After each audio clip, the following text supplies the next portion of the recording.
Bonjour. Aujourd'hui, je voudrais vous entretenir d'un sujet qui a rapport avec la santé, en quelque sorte, et le bien-être. Donc c'est mon créneau, bien sûr, et je voudrais vous parler de la vie des étudiants. J'ai moi-même été longtemps étudiant et j'ai envie j'ai envie de participer à cette colère des étudiants. J'ai envie de témoigner avec eux de ces difficultés que les étudiants connaissent. Aujourd'hui, on s'aperçoit que 80% des étudiants s'inquiètent de leur argent, manquent évidemment beaucoup d'argent, ont du mal à régler leurs charges, ont du mal à gérer leur budget. Et tout ça, bien sûr, vous comprenez bien que ça va avoir un impact sur leurs résultats, ça va avoir un impact sur leur avenir et même sur leur santé mentale. Alors, pourquoi cette colère des étudiants s'amplifie? Tout simplement parce que, quel que soit le milieu social, quel que soit le milieu social des parents ou leur milieu social, eh bien, aujourd'hui, pouvoir financer des études, c'est vraiment quelque chose de compliqué. Oui, les parents, les grands-parents vont aider, bien sûr, les enfants, mais à côté de ça, la hausse de la vie fait que, et les conditions de vie font que certains parents, eh bien, n'y arrivent plus, tout simplement. La baisse des revenus des parents va impacter aussi l'aide qu'ils apportent à leurs enfants. Cette aide se situe environ entre 300 et 400 euros par mois. Ça dépend si les enfants sont chez leurs parents ou bien sûr louent quelque chose. Ça représente quand même 2 tiers des ressources de l'étudiant pour financer ses études. Alors bien sûr, il y a des aides publiques qui sont proposées. Il y a un dossier qu'on peut retirer auprès du Crous. Donc il y a la CAF, il y a des bourses, il y a des primes, bien sûr. Et faut savoir que seulement 21% des étudiants peuvent profiter de ces aides. Enfin, aujourd'hui, en profitent, tout du moins. Et que c'est aussi un vrai problème. Ensuite, se nourrir pour un étudiant, c'est quelque chose de compliqué. Plus de 50% des étudiants témoignent du fait que ils sont obligés de faire des choix par rapport à leurs frais et qu'ils ne mangent pas toujours à leur faim. On dit même que 13% des étudiants ne mangent pas suffisamment à leur faim, donc c'est quelque chose d'incroyable puisque cette année, le Secours populaire a distribué plus de 30 000 repas aux étudiants. D'ailleurs, le gouvernement a pris ce problème entre les mains et Sylvie Retailleau, qui est ministre de l'Enseignement supérieur, a décidé d'offrir un repas à 1 euro à tous les étudiants, quelles que soient leurs conditions.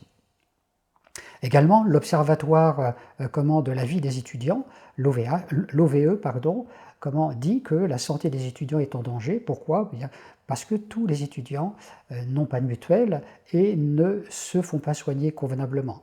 Donc tout ceci, bien sûr, peut amener à des troubles psychologiques et dans ces conditions, c'est vraiment pas simple de à la fois gérer son budget et de pouvoir poursuivre des études dans les bonnes conditions. Se loger, bien sûr, là aussi c'est un casse-tête. Alors il y a différentes solutions, bien sûr. Il y a la colocation. La colocation, ça a des avantages, mais aussi pas mal d'inconvénients. Et puis se loger, ça coûte cher, même très cher. Et c'est l'essentiel du budget de l'étudiant, bien sûr. Et souvent, les logements sont très petits et ne sont pas toujours salubres. Donc ce serait intéressant de recueillir les témoignages des uns et des autres pour savoir quelles sont les solutions que vous allez trouver. On pourrait penser que les étudiants devraient s'intéresser uniquement à leurs études et y trouver du plaisir.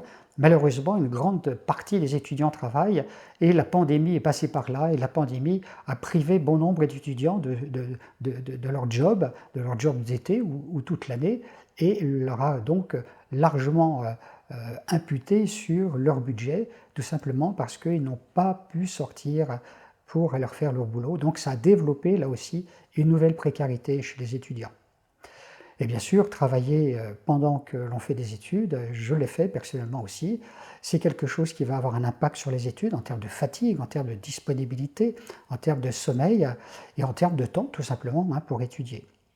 Donc ça va agir sur les troubles psychiques de certains étudiants qui peut aller même jusqu'au décrochage scolaire. Et certains vont abandonner les études.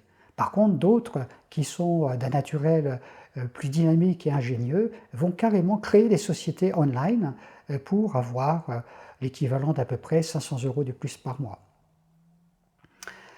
Donc la pandémie également, j'y reviens, elle a obligé un certain nombre d'étudiants à travailler à distance, c'est ce qu'on appelle la visio, et donc certains ont dû s'équiper C'était des frais qui n'étaient pas programmés. Certains ont raconté avoir eu des difficultés pour s'adapter à ce type d'études qui n'étaient pas tout à fait bien calibrées, au moins dans un premier temps. Et donc là aussi, ça a participé au mal-être de certains étudiants. Ensuite, la banque. Là aussi, je me reconnais bien dans cette dimension-là. La banque, comment un certain nombre d'étudiants font des prêts, bien sûr, pas énormément d'ailleurs.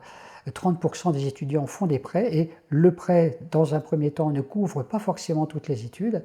Et avec les hausses successives, et pour ceux qui n'arrivent pas à rembourser leur emprunt, ils se trouvent bien sûr avec des agios, avec ils sont à découvert. Et donc tout ça, ça va encore une fois alourdir et augmenter leur précarité. Le coût de la vie aussi ne contribue pas à gérer convenablement ce projet. Et chez les étudiants, on a constaté que le coût de la vie a augmenté depuis 2013 de 11%, soit 2 fois l'inflation. Donc c'est vraiment quelque chose qui va pénaliser et qui va créer des angoisses financières chez un certain nombre d'étudiants et qui auront bien sûr une répercussion sur leurs résultats.